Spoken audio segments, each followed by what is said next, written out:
Hello everyone, this is Shivangini. हमारे last lecture में हमने प्रेजेंट परफेक्ट कंटिन्यूअस टेंस के बारे में पढ़ा था। We talked about the rules और सेंटेंस कंस्ट्रक्शन कैसे होती है प्रेजेंट परफेक्ट कंटिन्यूअस टेंस में। और आज हम उसी से रिलेटेड कुछ प्रैक्टिस एक्सरसाइजेस करेंगे। एक्सरसाइज शुरू करने से पहले to give you a slight reminder, present perfect continuous tense वो थे जहां हमने हैज़ या हैव बिन यूज़ किया था और वर्ब के साथ आईएनजी यूज़ किया। और हमने देखा था कि उन सेंटेंसेस में हम यूजुअली सिंस या फॉर का यूज़ भी करते हैं। सिंस का यूज़ कहाँ करना है, फॉर का यूज़ कहाँ करना है, उसके बारे में भी आपको पढ़ाया था। अगर आपको कुछ डाउट है तो आप वो वीडियो वापस देखें। और मीनवाइल हम क्या करेंगे, हम प्रैक्टिस एक्सरसाइजेज अटेम्प्ट करने जा रहे हैं। तो जैसे आपको हमेशा कहती हूँ, प्लीज़ ट्राई कीजिए कि आप भी मेरे साथ अटेम्प्ट करें इन एक्सरसाइजेज को। तो पहले आपके सामने मैं क्वेश्चंस रखूँगी जिसको आप भी कोशिश कीजिएगा सॉल्व करने की, और उसके बाद हम सॉल्यूशंस पे जाएंगे और सॉल्यूशंस पे डिस्कशन करेंगे। So let's get started with the exercise on present perfect continuous tense. तो सबसे पहले हम देखेंगे एफर्मेटिव सेंटेंसेस। एफर्मेटिव यानी पॉजिटिव सेंटेंसेस जो ना ही नेगेटिव हैं और ना ही इंटेरोगेटिव फॉर्म में हैं। Simple positive sentences, affirmative sentences. यहाँ आप देख रहे हैं, आपको ब्रैकेट में कुछ वर्ड्स दिए गए हैं। जैसे लास्ट टाइम हमने प्रेजेंट परफेक्ट की एक्सरसाइजेस में देखा था, आपको इन वर्ड्स को या इन फ्रेजेस को यूज़ करके एक सेंटेंस बनाना है जो कि प्रेजेंट परफेक्ट कंटिन्यूअस फॉर्म में होना चाहिए, यानी जिसमें हैज़ हैव बिन का यूज़ हो और वर्ब की कंटिन्यूअस फॉर्म का यूज़ हो। यहाँ आपको सब्जेक्ट भी दिया है, वर्ब भी दिया है, सब दिया गया है। आपको सिर्फ वर्ब को कंटिन्यूअस फॉर्म में चेंज करना है और हैज़ हैव बिन का यूज़ करना है। तो पहले देखिए, सबसे पहले हमारे पास है she work here for 5 years, यानी वो 5 साल से यहाँ काम कर रही है। इसको आपने कैसे इंग्लिश में चेंज करना है ये आप देखिए। आई स्टडी ऑल डे, मैं पूरे दिन से पढ़ रहा हूँ। You eat a lot recently, we live in London for 6 months, हम पिछले 6 महीने से लंदन में रह रहे हैं। He play football so he is tired, वो फुटबॉल खेल रहा है इसीलिए वो थक गया है। So what you have to do, you have to change them into present perfect continuous form. So try doing this before I bring the solutions for you. Okay, let's see the solutions now. So सबसे पहला sentence देखिए, she has been working here for 5 years। आपने has been use किया, work को working बना दिया क्योंकि ये कंटिन्यूअस है।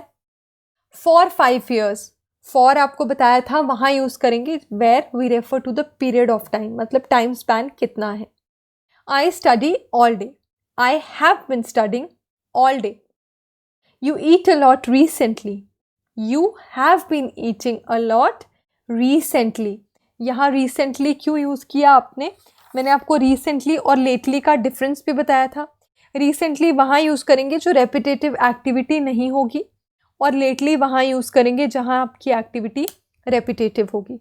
यहाँ खाने की बात हो रही है, आप पिछले कुछ टाइम से थोड़ा ज़्यादा खा रहे हैं, एक्टिविटी रेपिटेटिव नहीं है, इसीलिए आपने रिसेंटली यूज़ किया यहाँ पर।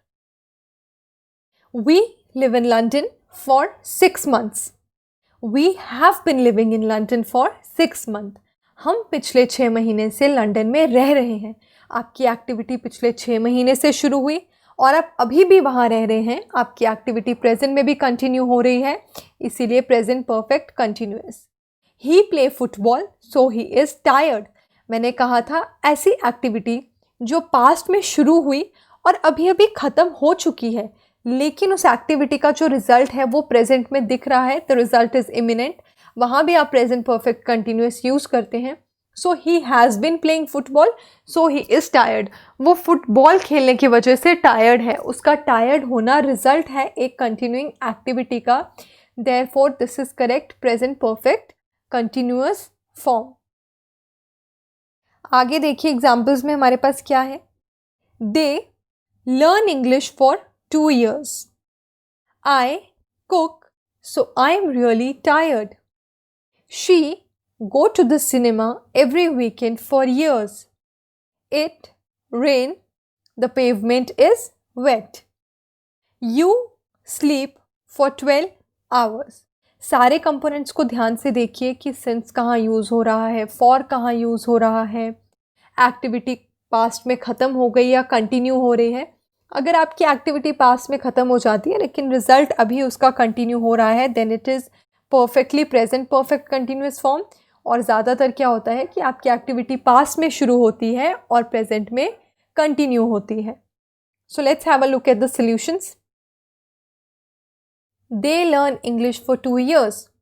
They have been learning English for 2 years. वो पिछले 2 साल से अंग्रेज़ी सीख रहे हैं. I cook so I am really tired.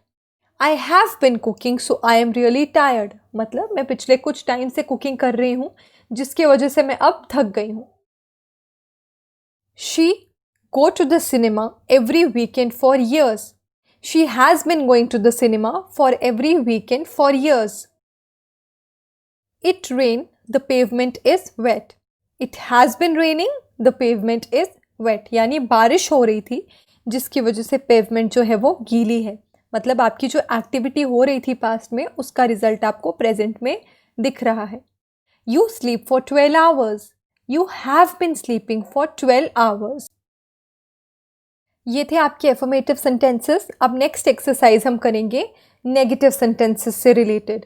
Negative sentences में आपको बताया था कि आपको सिर्फ नॉट यूज़ करना है बिटवीन हैज़ एंड बिन. यानी हैज़ हैव के बाद नॉट यूज़ करेंगे और उसके बाद बिन यूज़ करेंगे. So let's have a look at the exercises.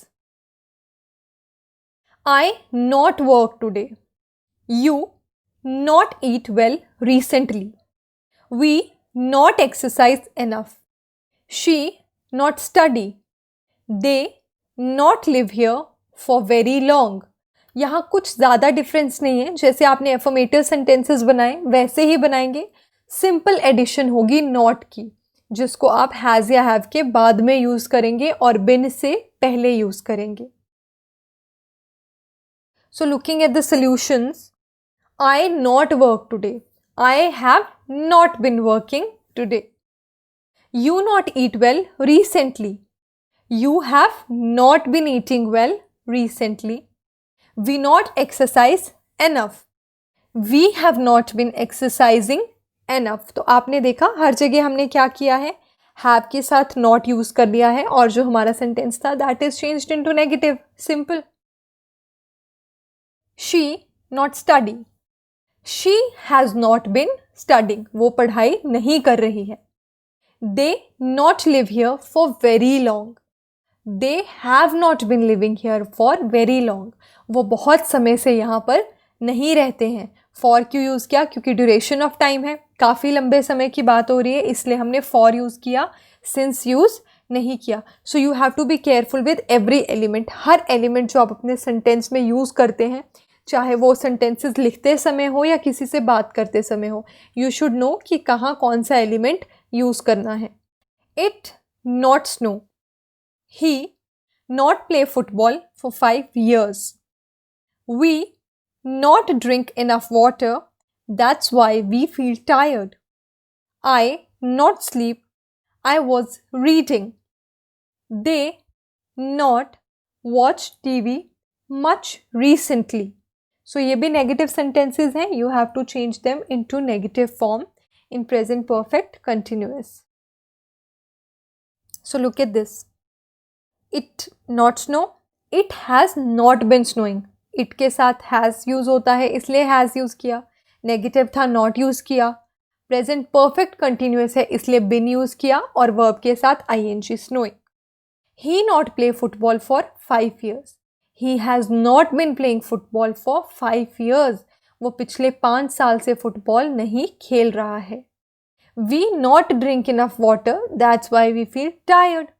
We have not been drinking enough water. That's why we are tired. हम पानी नहीं पी रहे हैं इसीलिए हम tired feel करते हैं. तो जो आपकी एक्टिविटी थी जो पास्ट से रिलेटेड है, आप पिछले टाइम से ही पानी नहीं पी रहे हैं जिसकी वजह से प्रेजेंट में इफेक्ट हो रहा है, that is why you are tired. ऐसे सेंटेंसेस होते हैं आपके परफेक्ट कंटिन्यूअस फॉर्म में। I not sleep, I was reading. I have not been sleeping, I was reading. मैं क्यों नहीं सो पा रहा हूँ? क्योंकि मैं रीडिंग कर रहा था या मैं रीडिंग कर रही थी। दे not watch TV much recently, they have not been watching TV much recently. I hope this is very clear to you. अब हम चलेंगे इंटेरोगेटिव सेंटेंसेस की तरफ। इंटेरोगेटिव सेंटेंसेस यानी जहां आप कोई सवाल पूछना चाहते हैं, किसी को कुछ क्वेश्चन करना चाहते हैं, वो होते हैं हमारे इंटेरोगेटिव सेंटेंसेस। एक्सरसाइज से पहले फिर से आपको रिमाइंडर दे देती हूँ ताकि आपके लिए ईजी हो अटेम्प्ट करना।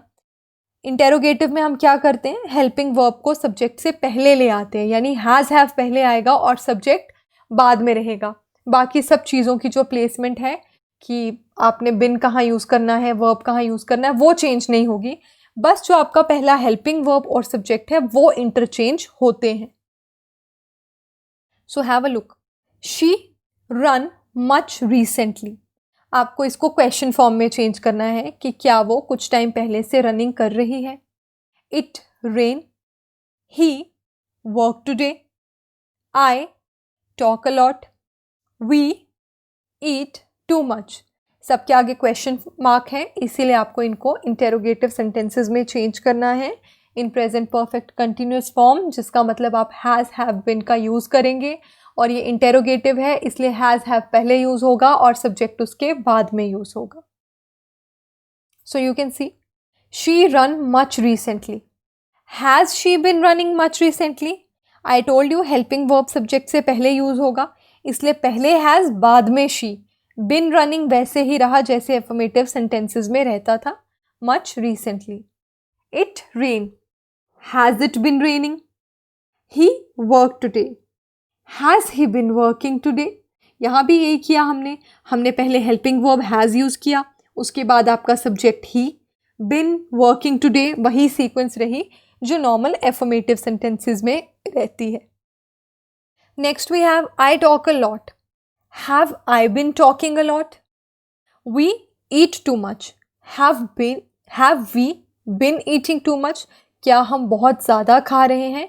सो this is the way you construct your interrogative sentences. तो कोई मुश्किल नहीं है। जब आपको, मैंने पहले भी बताया था कि एफर्मेटिव सेंटेंसेस जब आपको बनाने आ गए किसी टेंस फॉर्म में, तो इंटेरोगेटिव और नेगेटिव में तो ज़्यादा कुछ चेंज नहीं होता है, क्योंकि नेगेटिव में नॉट यूज़ करना होता है और इंटेरोगेटिव में आपको हेल्पिंग वर्ब और सब्जेक्ट की सीक्वेंस को चेंज करना होता है। सो दैट्स ऑल, यही सब था हमारे प्रेजेंट परफेक्ट कंटिन्यूअस टेंस के बारे में। अब हमारे प्रेजेंट टेंस के जो सब टॉपिक्स थे, यानी present indefinite, present continuous, present perfect continuous, वो हम ख़त्म कर चुके हैं। तो नेक्स्ट जो हमारे लेक्चर्स होंगे they will be related to past tense. अब हम पास्ट टेंस की बात करेंगे और उसके जो सब ब्रांचेस हैं, यही इंडेफिनिट, प्रोग्रेसिव, परफेक्ट कंटिन्यूअस, उसके बारे में बात करेंगे। So meanwhile, keep practicing. So that's all we have for today. Thank you, students.